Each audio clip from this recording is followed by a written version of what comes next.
Magandang umaga mga ka-happy hour. At narito ang mga balita para sa MBC TV Network News Update 9 AM edition. Pilipinas maghahain ng diplomatic protest sa mapanganib na aksyon ng China sa Baho de Masinloc.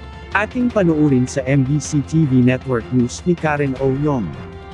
Nakatakdang maghain anumang oras ngayong araw ang Department of Foreign Affairs o DFA ng diplomatic protest laban sa tinatawag nitong iligal at mapanganib na aksyon ng China Coast Guard at Chinese Maritime Militia laban sa sasakyang pandagat ng Bureau of Fisheries and Aquatic Resources o BIFAR sa karagatan malapit sa Baho de Masinloc. Sa kanyang mensahe sa mga reporters, sinabi ng tagapagsalita ng DFA na si Angelica Escalona na inaasahang ngayong araw isusumite ang naturang protesta. Ito'y matapos maglabas ng pahayag ang National Maritime Council o NMC ng pagkundina sa dangerous and illegal maneuvers ng mga Chinese vessel laban sa sasakyan ng BIFAR na nagsasagawa ng kadiwa para sa bagong bayaning mangingisda o KBBM program noong umaga ng nakaraang Martes, September 16. Sa kanyang post sa X, sinalaysay naman ng tagapagsalita ng Philippine Coast Guard o PCG na si Commodore J. Tariela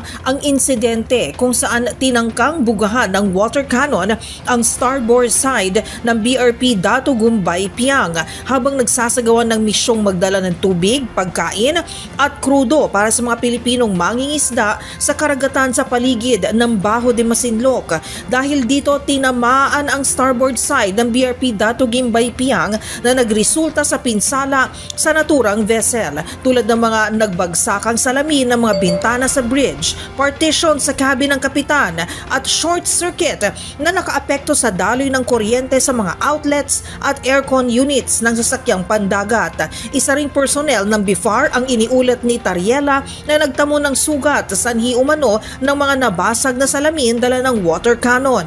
Sa kabila nito, sinabi ng NMC na matagumpay pa ring naisagawa ang humanitarian mission kasama ang 9 na iba pang BIFAR vessel sa lugar. Gate naman ng NMC ang mapanganib at agresibong aksyon ng mga Chinese vessels sa West Philippine Sea ay malinaw na paglabag sa 1982 United Nations Convention on the Law of the Sea o UNCLOS, ang 2016 South China Sea Arbitral Award at ang mga batas ukol sa maritime safety regulations. Tinatawagan ng Pilipinas ang China na itigil na ang iligal, agresibo at mapanganib na mga aktibidad nito sa West Philippine Sea at sa halip ay tumulong na lumikha ng isang mapayapa at maayos na paraan sa pagresolba sa mga issues sa pamamagitan ng diplomasiya at dialogo. Para sa MBC TV Network News, ako si Karen Ouyong ng DZRH. Una sa Pilipinas, una sa Pilipino.